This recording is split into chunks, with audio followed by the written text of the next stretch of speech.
Nilunok ni Vivian ang bikig na tila permanente nang nakabara sa kanyang lalamunan habang nakatingin sa mukha ni Zack. Mukha pa rin itong galit. Hindi pa niya nakitang galit kahit kailan si Zack. Noong sila pang dalawa ay parati lang itong masayahin. He had always been her happy-go-lucky, charming man-child. Ginawa ba kitang ganito? Mahinang tanong niya. Did I turn you into this kind of angry, unreasonable person? Ilang segundong nakatayo lang ang lalaki at nakatingin sa kanya. Leave. Kapag dakay utos nito. Zack, I'm sorry. I said, leave. Ulit nito. Mas matapang ang boses nito. Mas may pagbabantanan kung anong gagawin nito kapag hindi siya umalis. Hindi siya natatakot sa pagbabantang iyon. In her heart of hearts, she knew that Zack will never hurt her. Balak niyang manatili doon para harapin si Zack at sabihin ang gusto niyang sabihin, kung hindi lang tila bumalik ng doble ang sama ng kanyang pakiramdam. Hindi niya alam kung kakayanin pa niyang manatiling nakatayo roon at hindi niya gustong makita siya ni Zack na bumagsak. I am sorry that you became like this. Don't flatter yourself, Vivian. Maybe I have always been like this. Lumalabo na ito sa paningin ni Vivian. Parang kamera na nawawala sa focus. I'm sorry. Iyon lang ulit ang sinabi niya bago siya tumaliko dito, bago maging huli ang lahat. Kailangan niyang makalayo rito. Humawak siya sa pader para igiya ang sarili niya sa tamang direksyon palabas dahil hindi niya na iyon halos nakikita. Sa wakas ay nakarating siya sa may elevator. Isinandal niya ang noo sa malamig na metal na pader habang hinihintay ang pagbukas noon. Cold. It was so cold. Parang yelo ang pakiramdam ng metal sa napakainit niyang noo. Tumunog ang elevator bago bumukas. Pumasok siya sa elevator. Hindi niya maintindihan kung bakit bigla siyang nakaramdam ng panic nang sumarado ang pinto. Bigla ay para na lang sumisikip lalo ang loob ng elevator. Parang paliit ng paliit at iipitin siya sa loob. Nagsimula siyang pagpawisan ng malamig. May naramdaman siyang likido sa kanyang ilong at gilid ng kanyang labi. Pinahid niya yon at lalong nanginig ang kanyang mga kamay nang makita ang napakaraming dugo. Pinilit niyang sariling pindutin ang button pero hindi niya maabot iyon. Paanong tila napakalayo noon sa isang masikip na lugar. Umilaw ang ground floor button. May pumindot siguro sa lower level. Nagsimulang bumaba ang elevator. Nakadagdag iyon sa kanyang pagkahilo. Nasusuka siya. Hindi siya makahinga. Pakiramdam niya ay nasa isa siyang maliit na kabaong at bumubulusok iyon sa hukay para ilibing siya ng buhay. Lord, wag dito. Don't let Zack see. Don't let me hurt him this way too. Iyon pa rin ang dalangin usal niya sa isipan niya bago tuluyang magdilim ang lahat. Darkness. Ang kadilimang bumalot sa kanya ay tulad din ng kadilimang naramdaman niya nang iwan niya si Zack ilang taon nang nakararaan. Darkness, the absence of light. Parang simbolikong nagtutungo siya sa kadiliman tuwing lalayo siya sa liwanag na galing kay Zack. Lumalaban siya, pero tila hindi siya makakaahon mula rito at tila nilulula patuloy siyang hinihigop ng mga alaalang kasabay noon. Nagsimula iyon sa isang usapan sa pagitan nila ni Lane. Parang medyo maputla ka yata. Punan nila Lane nang makita silang dalawa. Naka-makeup na siya pero parang hindi pa rin niya naitago yun sa kaibigan niya. Oo nga medyo masama ang pakiramdam ko. Ano bang nararamdaman mo? Feverish. Again? Hindi ba may lagnat ka lang nung isang linggo? Oo nga Saka medyo nahihilo ako paminsan-minsan. Ang bilis ko pang mapagod lalo na sa gabi. Sobrang wala na akong ganang kumain. Parang I'd rather sleep na lang than do anything. Hala, bakit naman? Baka medyo stress lang ako. Ang dami kasing trabaho. Plus alam mo naman kung anong nangyari nung dumating sa bahay si Daddy, di ba? Ano na nga palang sabi ni Zack? Hindi namin masyadong pinag-usapan pagkatapos niya mag-sorry sa akin. Minsan hindi ko rin siya mabasa. Either he was too cool to care too much about that incident or baka masyado siyang maraming pinag-iisipan. Like what? Like kung kailan na next drag race sa Mindanao Avenue so he can make you nervous again? Hindi na siya sumasali mula nung sinabi ko na I really don't like it. Dapat lang no? Kasi naman, kung hindi nagsa-skydiving, nagmo-motocross naman, at saka ano yung next na sinusubukan? Yung tumatalon sa mga buildings? Parkour! Yon! May that wish ba yung boyfriend mo? Huwag ka namang ganyan, nagbabago na yung tao. Except that, napapalimit ang pag-alis niya, pero kapag tinatanong ko naman, sobrang vague ng sagot. He is so much better now. Has even tried cooking for me. Ang layo nun sa interes niya ha? Sige na, ikaw nang mahaba ang hair na ipinagluluto. Tukso nito. Mabalik tayo sa kondisyon mo. So, nahihilo ka parate? Medyo. Hindi kaya buntis ka? Muntik na niyang mabuhos sa sarili niya ang laman ng bag na hawak niya. Ano ka ba? At wala ba talagang posibilidad na mangyari yon? Don't tell me na nagpo-poker lang kayo kapag gabi. Kayo nga tong pag magkasama parang you can't take your hands off each other. Well, we do use contraceptives, pero napaisip siya. No contraceptive is foolproof at saka may isang gabi na. Umiling siya. Hindi siguro. Kailan ka ba huling nagkaroon? Usisa nito, nag-isip siya. Sobra siyang abala nitong mga nakaraang araw, parang hindi na niya matandaan kung kailan iyong huli. You know, I actually don't remember, pero malapit na ulit siguro. Kasi alam mo naman na nagkakapasa ako kapag magkakaroon na. May mga pasa na ako sa braso at legs. Actually, mga last week ko pa yun napansin. So I think magkakaroon na ako anytime now. Hay nako, kung ako sa'yo magpapacheck up na lang ako para sure. Pero question lang, kung halimbawa lang naman at buntis ka nga, anong mararamdaman mo? Ang totoo ay hindi lang iisang beses niyong napag-isipan ang tanong na yon. Siyempre, kung ako lang sobrang matutuwa ako. Ikaw na nga nagsabi, we're not so young anymore. Nai-imagine ko na nga maghahawak ng baby na kamukha at kasing kulit ni Zach. Pero alam naman natin ang magiging reaksyon sa bahay namin kung sakali. You know, us not being married and all. Kaya kahit gusto ko, I'd rather not add that complication first. Tama ka naman dyan. Sang-ayon ni Lane. Naghalong baba ito at tinitigan siya. Pero siguro, maganda magiging anak ninyo. Pogi ni Zach tapos you are not bad looking yourself. Salamat ha. Parang sigurado ka na pogi siya. Pero alanganin ka sa akin. Not bad looking lang? Sige na nga, maganda ka na rin. At saka siguro magiging super talino ng anak ninyo. Kasi matalino ka. And didn't you say that Zach was a child prodigy? Napangiti si Vivian sa imahe na magiging anak nila na nabubuo sa utak niya. Pero agad niya ring pinalis ang ideyang iyon. Tulad ng sinabi niya kay Lane, hindi pa siguro dapat ngayon. You want me to refer you to my OB? Kailangan pa ba? I told you, medyo maliit lang naman ang posibilidad na buntis nga ako. Mabuti nang sigurado ano? Kasi bakit ganyan ang pakiramdam mo? Sa bagay, pwede na rin. Sige na nga. Payag niya. Naalala rin kasi niya na may nararamdaman siyang kaunting sakit sa may ilalim ng ribs niya. Para lang makasigurado. Dagdag niya. Nagpunta si Vivian sa ospital sa pag-aakalang nagdadalang tao siya. Sa halip ay iba ang kanyang natuklasan. You are not pregnant. Malinaw na sabi ng doktor. However, may nakita akong ilang abnormality sa dugo mo. I would like you to see a specialist. Hema-oncologist. Natatandaan niya na para bang nakaukit sa isipan niya ang signage na nakalagay sa labas ng klinikang pinuntahan niya. Hindi marami ang alam niya sa medisina, pero sapat iyon para malaman niya ang ibig sabihin nun. Hematologist para sa dugo at oncologist para sa cancer. Hindi lang pala simpleng hematologist ang pinapapuntahan sa kanya. She was referred to a blood cancer doctor. Ilang test ang kailangan nating gawin. I will need to do a bone marrow biopsy at pagkatapos kung kinakailangan pa, a spinal tap. Are those really necessary? Yes, hindi na kita pa uuwiin kung ako ang masusunod. Pero alam kong kailangan mong gumawa ng personal arrangements. Please make sure lang na bumalik ka kaagad. I understand. Aniya. And Miss Cruz, baka gusto mo magpasama sa kapamilya mo sa susunod na mga step. I wouldn't recommend that you do this alone. Sila Lane lang ang naisip niyang makasama. Hindi ito kakayanin ng pamilya niya. Masasakitin ng mami niya at hindi niya alam kung kaya niyang isubject sa ganito ang kanyang ama. Matapos pa lang ang huli nitong pinagdaanan sa kanya. Si Zach, hindi niya alam kung paano ipapaliwanag dito ang kondisyon niya. Kung kaya't nagpaalam siya rito na mawawalan ng ilang araw para sa trabaho niya. The names of the terminologists flew over her head as the painful process started. Bone marrow aspiration. Isang karayom ang ginamit upang kumuha ng sample tissue sa kanyang bone marrow.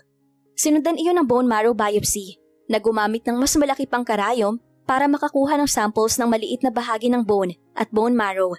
Spinal tap. Binawasan ng doktor ang cerebrospinal fluid sa espasyo sa pagitan ng kanyang brain at spinal cord gamit ang napakanipis na karayom. Mga 30 minuto lang yon at local anesthesia lang ang gagamitin. Pero kailangan niyang manatiling nakahiga ng ilang oras para daw hindi sumakit ng kanyang ulo. Parang panaginip lang ang lahat. At ang tanging nagpapaalala sa kanya na totoo ang lahat ng to ay ang sakit na mga prosesong kailangan niyang pagdaanan. Yun din ang nagsasabing may ibig sabihin na mga maliliit na sintomas na mas pinili niyang hindi pansinin ng mga nakaraang mga linggo. O baka buwan na nga, Tulad na lang na walang dahilang pagbagsak ng kanyang timbang, ang malimit na pagkahilo, ang mga pasa, ang pakiramdam ng pagod, ang pabalik-balik na lagnat na inakala niyang trangkaso dahil sa bahagyang pananakit ng kanyang buto. You have leukemia. Kinumpirma ng doktor ang pinakakinatatakutan niyang resulta. Leukemia, cancer of the blood. You have chronic myeloid leukemia o CML. Yun ang dahilan kung bakit hindi malala ang mga sintomas mo dahil mabagal ang pagkalat ng CML sa simula. Panaginip lang ang lahat. Isang masamang panaginip. Mamaya lang ay magigising na siya sa tabi ni Zack at magiging maayos na ang lahat. Panaginip lang ang lahat. Ayun ang litanyang paulit-ulit sa utak niya habang parehas silang tulala na naglalakad palabas nila Lane sa ospital. Panaginip lang ang lahat. Nang makarating sila sa hagdanan papalabas sa labi ng ospital, ay biglang umupo doon sila Lane na tila ba naubusan na ito ng lakas. Tinakpan ito ng palad ang muka at humagulhol ng iyak. Hindi ko kaya to. Hikbi nito. Ginising siya ng tunog ng sinabi ng kaibigan sa inaakala niyang panaginip. Mayroon siyang leukemia. Habang nakatayo siya roon ay may nangyayaring abnormalidad sa loob ng katawan niya. And she was actually dying because of it. Nakakatawa ngayon pa niya naalala ang isang nabasa niya dati na ang buhay ay isa lang naman daw paglalakbay patungo sa kamatayan. At ang bawat hakbang mula tayo ay isinilang ay mga hakbang patungo sa hukay. Maaaring totoo yon, pero hindi niya naisip kailanman na ito ang daang tatahakin niya. Na ganito magiging kabilis ang kanya mga hakbang patungo roon. At na malaman niya ang eksaktong direksyon iyon bago pa man siya makarating doon.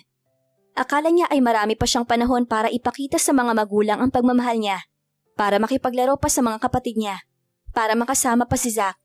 Hindi ba't akala niya nga ay buntis siya? Hinayaan pa niya ang sarili niyang mangarap ng isang pamilya. Noong magpadoktor siya, ang buong akala niya ay isang bagong buhay ang ibabalita sa kanya. Iyon pala ay kabaliktaran noon. Leukemia now doesn't necessarily mean a death sentence. Paliwanag ng doktor sa kanya. May mga options tayo for treatment. Mahaba ang treatment, walang kasiguruhan. Depende kung paano magre-react ang katawan mo. Kung hindi epektibo ang isa, pwedeng sumubok ng iba pa. Iyon ang buhay na meron siya ngayon. Hindi niya sigurado kung alam niya kung paano harapin iyon. Humawak siya sa balikat ni Lane. Tumingala ito sa kanya. Ano ka ba? Dapat ako ang inaamo mo. Sabi niya rito. Tila nahimasmasan si Lane. Pinahid nito ang muka niya. Tumayo ito para harapin siya. Nagpilit kumalma pero humihikbi pa rin magsalita. Friend, alam mo namang ikaw na hindi lang kita kaibigan, di ba? You're my sister. Kailangan mo magpagaling kasi hindi ko alam mabuhay nang wala ka. Gusto ko lang malaman mo yon kung hindi mo pa alam. Don't you dare die on me dahil sige ka, mapapariwara ako kapag wala ka.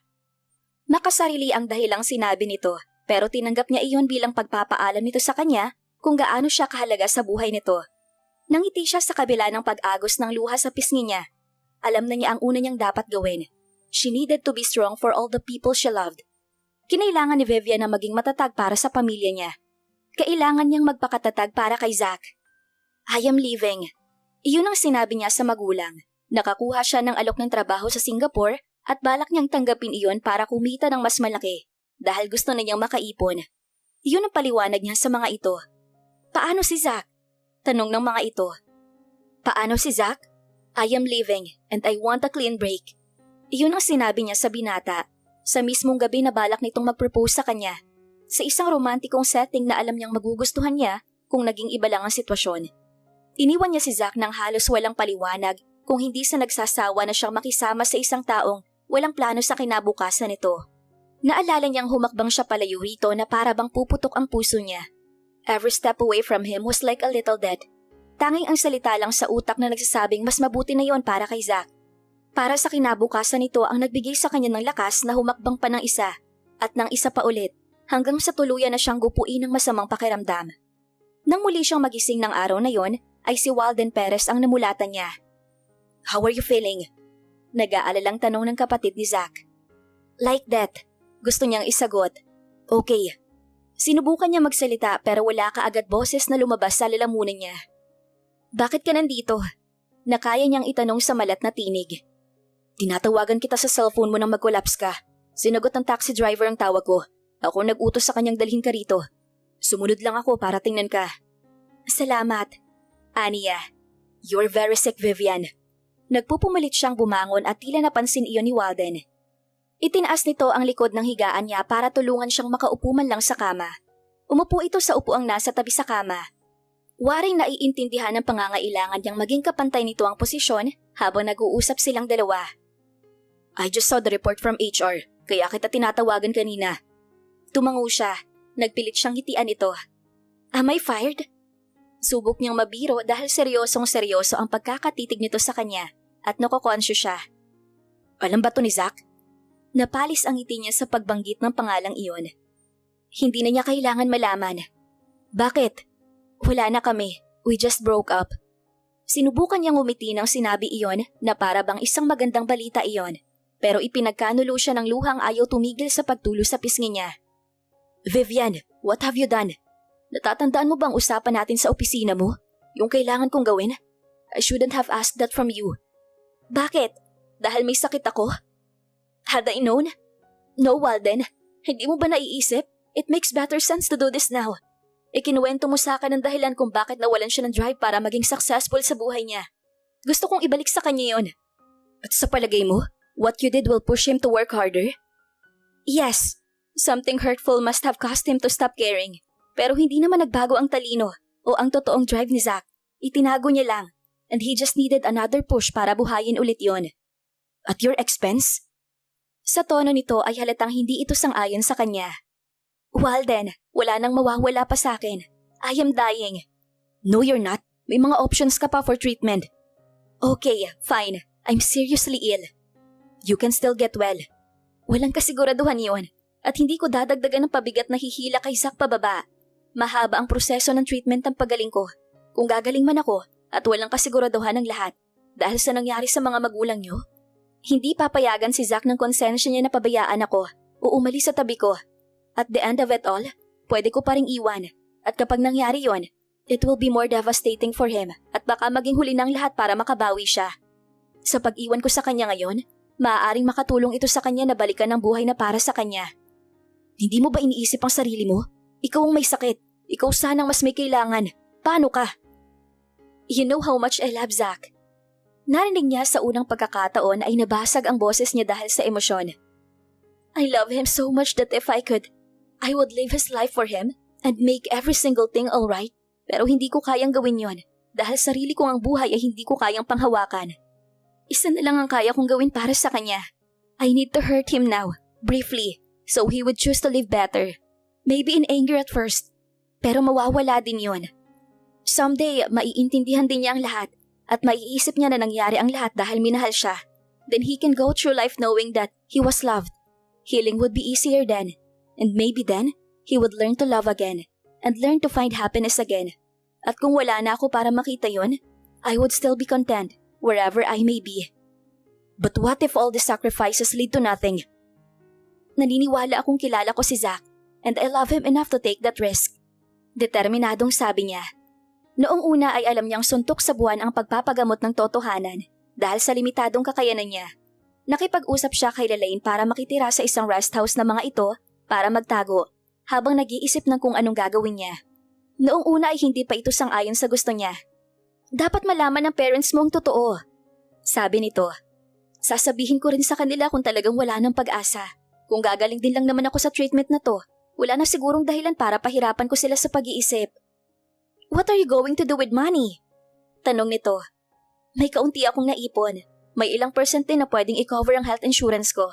The rest, sabi nila, pwede akong lumapit sa mga government agencies. I have some money of my own. Alok ni Lalaine. Lalaine. Sambit niya upang tumutol, pero naisip niyang wala siya sa ganoong posisyon at hindi rin iyon gugustuhin ng kaibigan niya. Salamat. I will pay you back. Nagsimula niyang sabihin. But she realized how silly that sounded. Kailan siya magbabayad? Ano ka ba? Pera lang to. Nag-usap na kami ni Dennis. Pumayag siya. Buhay yata ng best friend ko ang nakasalalay dito, no? At alam niyang hindi ko kakayanin kung mawala ka. Okay na siya sa arrangements na yon. Pero may mas malaking panukala si Walden. Nasabi mo na sa kanila na pupunta ka na Singapore? Anito, bakit hindi mo na lang ituloy? I heard from friends that they have the best facilities there for leukemia. Walden, I really can't afford that. Prangkang sabi niya. I can help. No, tanggi niya. The only help na kailangan ko ay ang hindi mo pagsasabi kay Zach. Hindi ito kailangan maging charity. Sabi nito, call it employee's benefit. Na para bang pwede pa rin ako magtrabaho given my condition? You can. Paano? Binasa ko mga files mo. Nakita ko na nang una kang mag-apply dito ay gusto mo sa design team. Nagkataon lang na ang opening nun ay sa operations at kailangan mo kaagad ng trabaho kaya tinanggap mo yon. Nagtuloy-tuloy ka na sa linyang yon. Kaya siguro nakalimutan mo na ang tunay mong gusto. But I've seen your design portfolio. Pati yung ginawa mo nung nasa college ka pa. They were way advanced for the time you drew them. Pwede na kitang bayaran sa mga naroon sa portfolio mo na gagamitin namin. At kung gusto mo magpatuloy sa pagde-design habang nasa Singapore ka, kung kakayanin ang kalusugan mo, then pwede kang magpatuloy on a freelance basis. Pumayag siya sa kondisyon sila Lane ang tatayong representative niya. Officially ay ito ang magiging empleyado ng Chalice. Hindi niya alam kung bakit ito nagdesisyong gawin iyon, pero si Walden nga ang tumulong sa kanya para makapunta at makapagpagamot sa Singapore. Naging magkaibigan sila, at ito at sila Lane ang tanging nakakaalam at pumupunta sa kanya doon. Halos halinhina ng mga ito sa paglipad patungo sa kanya. Ang dalawa rin ang nagtulong sa pagbabayad ng mga gastusing hindi na niya kayang tustusan. Bakit mo ko tinutulungan? Minsan ay naisipan niyang tanungin si Walden. Tila tinimbang nitong mabuti kung anong isasagot sa kanya. Dahil mahal ka ng kapatid ko at dahil mahal mo siya ng sapat para i-give up siya sa ganitong panahon sa buhay mo. It's the least I can do. Mahigit na 2 taon na palang hindi siya pinapabayaan ni Walden. 2 taon na nga na ito ang kanyang kadamay. 2 madidilim na taon na tanging ito ang nagsilbing kanyang ilaw. Kinailangan niya ng ilang rounds ng oral chemo sa simula ng treatment na ikinalugas ng kanyang buhok pero naglagay sa kanyang white blood cells sa manageable level. Sinundan iyon ng pag-inom ng pinakabagong gamot sa klase ng leukemia na meron siya. At ang tanging mas mahirap ay ang paulit-ulit at linggo-linggong mga test para siguruhing umi-epekto ang treatment na ibinibigay sa kanya. Pakiramdam niya ay umiinog lang ang buhay niya sa maliit na silid na tinitirahan niya at ang mga puting pader ng ospital at walang katapusang blood and bone marrow test. 12 buwan ng intensive treatment. Mahigit na 6 na buwang obserbasyon kung okay na ulit siya. Hinintay niya ring bumalik ang buhok niya kahit na mas maiksi yun kesa dati. Ginamit niya rin ang mga buwang yun para tapusin ang disenyo ng isang buong linya ng mga damit, pangbinyag para sa Chalice. At pagkatapos, ay saka lang siya umuwi sa Pilipinas. Siya rin na nakiusap kay Walden na pabalikin siya sa dati niyang trabaho sa pagbabaka sakaling maaari niyang ibalik sa dati ang normal niyang buhay. Dahil maganda na ang huling test niya at dahil nagbunga na ang sakripisyo niya para rito, ay balak niya na rin sana makipagkita kay Zach. Kaya lamang ay, Vivian? Narinig niya ang tawag ni Zach sa pangalan niya. Naramdaman niya ang paghawak nito sa kanya. Sinubukan niyang ibuka ang kanyang bibig para magsalita. Sinubukan niyang igalaw ang mga kamay niya upang gantihan ang hawak nito. Pero tila ayaw sundin ng katawan niya ang kanyang utak. May gusto sana siyang sabihin,